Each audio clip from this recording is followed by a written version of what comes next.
할렐루야. 오늘 고린도전서 14장 34절에서 35절까지 말씀을 함께 봤습니다. 성경은 우리에게 마땅히 따라야 할 질서가 있음을 분명하게 선언하고 있습니다. 그 질서의 기준은 바로 하나님의 말씀임을 오늘 본문을 통해서 우리에게 말씀하고 있습니다. 오늘 이 본문의 말씀을 통해서 하나님의 말씀을 따라 행하여 질서를 지킴으로 교회의 덕을 세우는 우리 모든 축복의 성도님들이 되시기를 주님의 이름으로 축원합니다.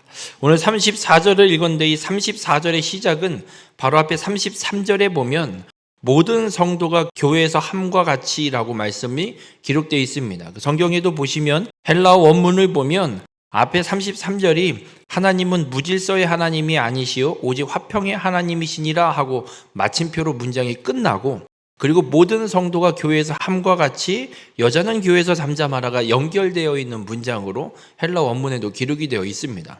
그래서 이 34절과 35절의 말씀은 바로 앞에 이 모든 성도가 교회에서 함과 같이 이 문장에 귀속돼서 여자가 잠잠해야 될 것을 말씀하고 있습니다.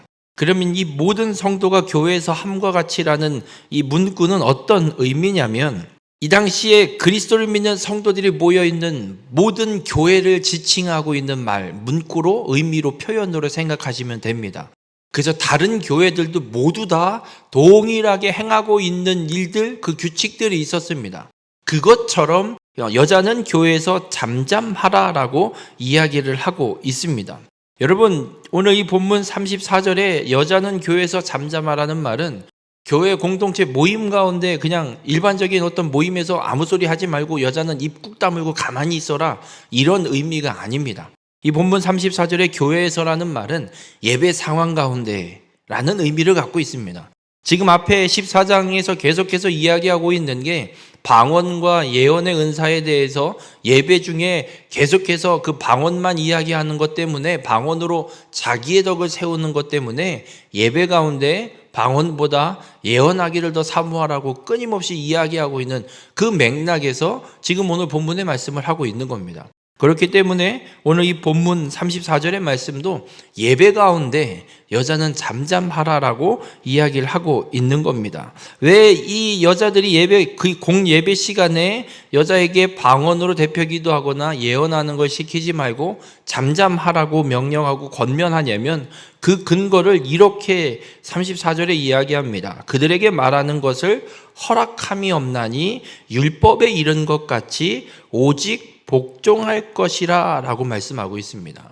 여러분, 바울이 지금 이야기하고 있는 건 그냥 자신의 생각을 이야기하고 있는 것이 아니라 율법에 기록된 대로 오직 복종할 것이라 말씀했기 때문에, 이게 어떤 말씀을 근거하고 있냐면 창세기 3장 16절에 하나님께서 죄를 지은 여자에게 주어지는 벌이 있습니다. 그 벌이 뭐냐면, 또 여자에게 이르시되 내가 내게 임신하는 고통을 크게 더하리니 내가 수고하고 자식을 낳을 것이며 너는 남편을 원하고 남편은 너를 다스릴 것이니라 라고 이렇게 말씀합니다. 여러분, 남편이 너를 다스린다, 이것이 벌이 되려면 그전에는 여자는 남편에게 다스림을 받지 않았던 이야기입니다. 그런데 이제 다스림을 받는 것이 하나님이 말씀하신 벌이라는 건, 이제 여자는 남편에게 다스림받는 존재로 살아가야 된다는 걸 말씀하고 있습니다. 그래서 오늘 본문 이 말씀을 통해서 바울이 이야기하는 겁니다. 이 공예배 가운데 남편에게 다스림을 받도록 벌을 받은, 저주를 받은 여자들이 함부로 방언으로 대표 기도하거나 예언하거나 하지 말고 예배 가운데는 조용히 예배에 참석해서 하나님 앞에 예배를 드릴 것을 이야기하고 있는 겁니다. 그러면서 35절엔 또 이런 이야기를 합니다. 만일 무엇을 배우려거든 집에 가서 자기 남편에게 물을지니 여자가 교회에서 말하는 것은 부끄러운 것이니라 라고 말씀하고 있습니다. 왜 이런 말씀을 할까? 지금 공예배 시간에 여자가 말하는 것에 대해서 잠잠할 것을 권면하고 있습니다. 여자 성도들 중에 배우고 싶은 열정이 있어서 예배 중임에도 불구하고 궁금한 것을 묻고 이야기하는 상황들이 생긴 것 같습니다. 그런데 이것이 지혜롭게 묻거나 지혜롭게 하지 못하고 그냥 예배에 전혀 상관없이 방해가 되거나 말거나 내가 알고 싶은 내용을 거침없이 큰 소리로 옆 사람에게 묻고 다른 사람에게 가서 묻는 상황들이 생겼는지, 그래서인지 바울은 분명하게 권면합니다. 공예배 시간에 예배의 진행에 방해되는 소리를 내지 말라라고 바울이 오늘 이렇게 권면하고 있습니다. 우리 모든 성도님들, 우리가 오늘 본문의 말씀을 통해서 한 가지 기억해야 될 게 있습니다. 이게 단순 여자에게만 말씀하고 있는 것이 아니라 우리가 분명히 기억할 건 예배의 시간 가운데 내가 행동하고 있는 이 행동 하나가 과연 이 교회 예배 가운데 방해가 되는 행동인지 방해가 되지 않는 행동인지, 내 유익을 쫓아서 그냥 내 욕심대로 행하는 행동인지 아니면 교회의 덕을 세우는 행동인지를 우리는 분명히 분별해야 됨을 말씀하고 있습니다. 이 당시 사회적 간섭은 여자들을 말을 시키지 않고 뭔가 대표의 자리, 어떤 자리에 세우지도 않는 남성 중심의 사회였습니다. 그렇기 때문에 이 공예배 가운데 여자가 나서서 대표 기도를 하거나 뭔가 예언을 하거나 어떤 예배의 순서를 맡아서 한다는 것 자체가 용납되지 않는 시대입니다. 그런 시대의 상황 속에 엄숙하게 드려진 예배 시간 가운데 우후죽순 여기저기서 떠들어대고 있다면 그것은 오히려 하나님 앞에도 모든 그 교회 예배 시간에 참석한 사람들에게도 덕이 되지 못하는 모습임을 오늘 분명하게 기록하고 있습니다.